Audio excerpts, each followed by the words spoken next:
அருமையாக சொன்னாங்க. எல்லாரையுமே காப்பாற்றுக்க தான் நம்ம நஞ்சை உண்டாது. அதனால தான் மணிகண்டன் நீளமாச்சு. ஆனால் இந்த கோட்டூர் பாடலை பாடி முடிக்கும்போது தாங்குவார் புகழாலேன்னு சொன்னாங்க. அந்த தாங்குவார் எதை தாங்குவாராம்? பெருமாள் நாமங்களை பாடும்போது பெருமாள் நம்ம தாங்கி கொள்வார் என்ற அளவில் பாடி முடித்தாங்க. ஜோராக ஒரு கேட்க கேட்டோம். இலங்கை என்னும் ஈழ நாட்டில் உள்ள இணையில்லா தலங்களில் திரு கேதீச்சரம் ஒன்று. கேது பூசித்தமையால் கேதீஸ்வரர் என்று பெயர் பெற்ற தலம்.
ஆடலேருடை அண்ணல் கேதீச்சரத்தே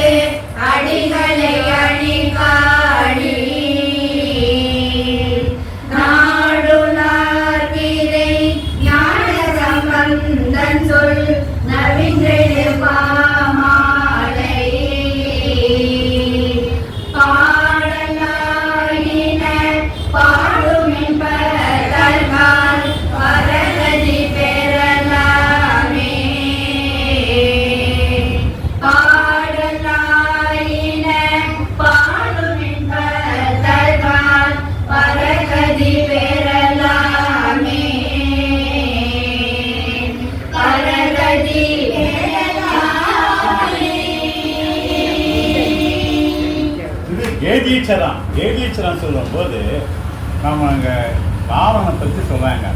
ராவணன் வாழ்ந்த ஊர் நல்ல சிவபக்தன். அவனை மாதிரி யாரும் சிவபூஜை செஞ்சு பார்க்க முடியாது. இருந்தாலும் வாழ்வியல் நிலைக்காக தான் ராவணனுக்கு அந்த நிலை ஏற்பட்டது.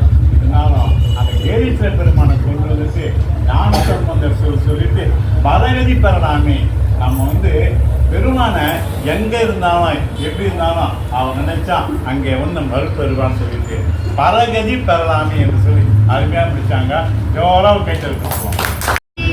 காஞ்சி நகர் மண்ணு காமாட்சி மீசை தொங்க முழனர் பதிகம் சொல்ல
காமாட்சி உமையன்னு சொல்லிட்டு முடிச்சாங்க. ஐயனை மட்டும் பாடினா கொடுப்பாரா? அம்மா சேர்த்து பாடணுமா? அதான் அப்பா மகிழ்வாராம். அதெல்லாம் சொல்லும் போதான் உடையால் உந்தான் நடுவிற்கும் அடியார் நடுவிற்கு சொல்லும்போது உடையால் உந்து நடுவிற்கு சொன்னாங்க இல்லையா? அம்மை காமாட்சி உமையன்னு சொல்லி அம்பாவுக்கு வணக்கம் சொன்னாங்க. ஜோரா கேட்டல போட்டு